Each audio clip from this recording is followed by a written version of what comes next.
My friend Jamie had always been the kind of person who seemed to stumble upon interesting situations. With a knack for being in the right place at the right time, he often found himself in the midst of curious and sometimes bizarre events. One summer day, however, Jamie's tendency to attract the unusual would lead him to a life-changing encounter. It was a sweltering afternoon in early July, the kind where the air felt thick and the sun's rays were unrelenting. Jamie and I were walking through the park, enjoying the rare respite from our otherwise busy schedules. We had just finished our first year of college and were home for the summer, looking to make the most of our free time. As we strolled along the path shaded by tall oak trees, Jamie suddenly stopped and bent down to pick something up from the ground. "Hey, look at this," he said, holding up a sleek black smartphone. I glanced at it, recognizing immediately that it was a high-end model. "Someone must have dropped it," I said, "probably in a hurry." Jamie nodded, examining the phone. It was locked, so there was no way to identify the owner right away. "We should try to find who it belongs to," he said. "It's too expensive to just leave lying around." I agreed, and we decided to head to the nearby cafe to see if we could figure out a way to contact the owner. As we walked, Jamie fiddled with the phone, hoping to find a clue. When we reached the cafe, we ordered 2 iced coffees and sat down at a table by the window. Jamie tried a few simple tricks to unlock the phone, but it was clear that the owner had taken security seriously. Just as we were about to give up, the phone buzzed to life with an incoming call. The caller ID displayed a single name: Dad. "Should I answer it?" Jamie asked, looking at me. I shrugged. Might be the best way to find the owner. Jamie nodded and swiped to answer the call. "Hello?" he said tentatively. There was a moment of silence on the other end before a deep voice responded, "Who is this? Why do you have my son's phone?" Jamie quickly explained the situation, assuring the man that we had found the phone and were trying to return it. The voice on the other end softened slightly. "Thank you for your honesty. Can you meet me at the park entrance in 15 minutes? I'll come to retrieve it." "Sure thing," Jamie said, and the call ended. We finished our coffees and made our way back to the park entrance. We didn't have to wait long before a sleek black car pulled up. A tall, distinguished-looking man stepped out, his expression a mix of concern and gratitude. "Thank you for finding the phone," he said, extending his hand. "My son has been frantic since he lost it." "No problem," Jamie replied, handing over the phone. "I'm glad we could return it." The man looked at the phone, relief evident on his face. "You have no idea how much this means to us. Please, let me give you something as a token of our appreciation." Jamie shook his head. "That's really not necessary. We're just happy to help." But the man was insistent. "Please, I insist. You've done us a great service." Reluctantly, Jamie agreed. The man reached into his pocket and pulled out a business card. "My name is Richard Collins. I'm the CEO of a tech company. Call this number tomorrow and ask for me. I'll make sure you're properly rewarded." We thanked Mr. Collins and watched as he drove away. Jamie pocketed the card, and we continued with our day, not thinking much of it. The next morning, Jamie decided to follow up on Mr. Collins's offer.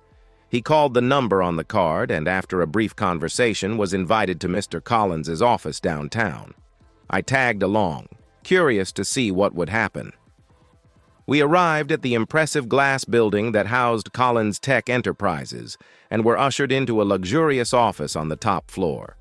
Mr. Collins greeted us warmly, his demeanor much more relaxed than the previous day. "Thank you again for returning the phone," he said, offering us seats. "As a token of my gratitude, I'd like to offer you a reward." Jamie tried to decline again, but Mr. Collins wouldn't hear of it. He reached into his desk drawer and pulled out an envelope. "Inside this envelope is a check for $10,000, he said, handing it to Jamie. "I know it might seem like a lot, but it's a small price to pay for your honesty and integrity."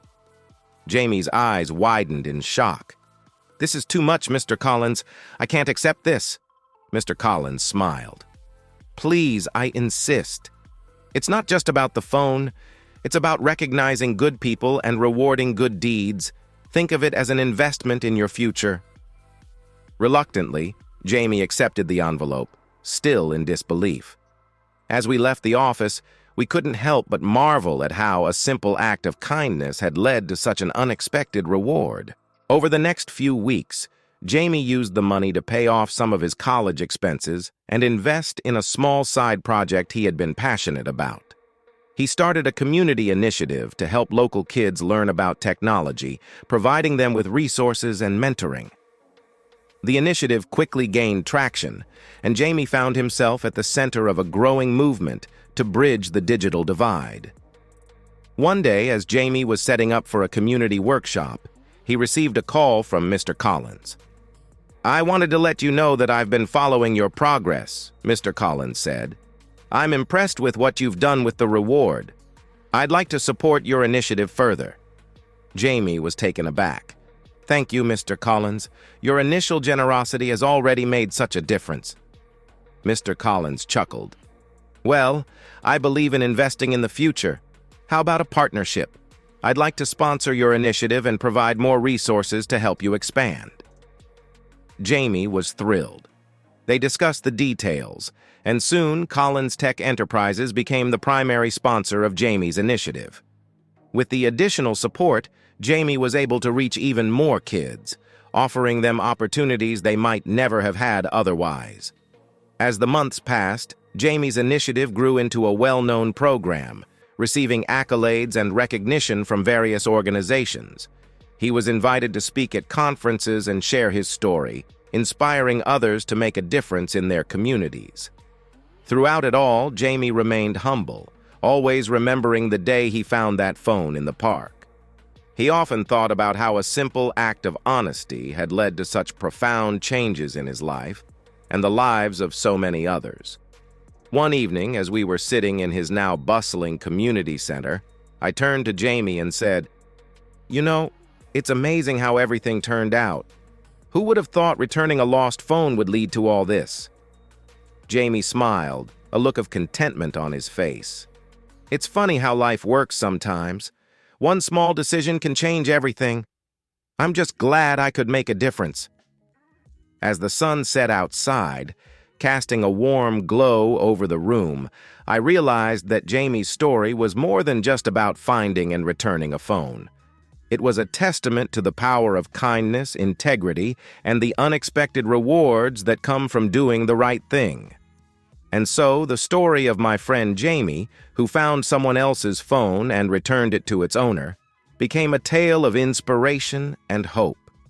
It showed that even in a world often filled with cynicism, there are still moments of genuine goodness that can lead to extraordinary outcomes. In the years that followed, Jamie's initiative continued to thrive, touching the lives of countless individuals. His partnership with Collins Tech Enterprises grew stronger, and together they launched several more programs aimed at empowering communities through technology and education. Jamie became a prominent figure in the tech world, not just for his skills and knowledge, but for his unwavering commitment to making a positive impact. He was invited to join various boards and committees, where he advocated for greater access to technology and education for underserved communities. Despite his growing influence and success, Jamie never lost sight of his roots. He remained grounded and dedicated to the cause that had ignited his passion. He often visited the local schools and community centers, spending time with the kids and sharing his journey. One day, while Jamie was giving a talk at a national education conference, he received a standing ovation from the audience. Among the attendees was Mr. Collins, who watched with pride as Jamie spoke about the importance of integrity and the power of giving back. After the talk, Mr. Collins approached Jamie with a smile. "You've come a long way, Jamie. I'm proud of everything you've accomplished." Jamie shook his hand warmly. "Thank you, Mr. Collins. None of this would have been possible without your support." Mr. Collins chuckled. "Well, You earned it, and you've shown the world what can happen when you combine talent with a genuine desire to make a difference. As the years went by, Jamie's story continued to inspire others. He wrote a book about his experiences, detailing the journey from that fateful day in the park to the heights of his achievements. The book became a bestseller, reaching readers all around the world and spreading a message of hope and positivity. Through it all, Jamie remained the same humble, kind-hearted person I had always known. He often reflected on the day he found that phone, realizing that it wasn't just a stroke of luck, but a moment of destiny that had set him on a path to greatness. Looking back, I couldn't help but feel a sense of pride and admiration for my friend. Jamie's journey was a testament to the fact that one small act of kindness could ripple out and create waves of change. It reminded me that in a world filled with challenges, there was always room for goodness and the potential for extraordinary outcomes. And so, the story of Jamie, who found someone else's phone and returned it, continued to be told, inspiring generations to come. It was a story of integrity, generosity, and the unexpected rewards that come from doing the right thing, proving that sometimes the simplest actions can lead to the most profound transformations.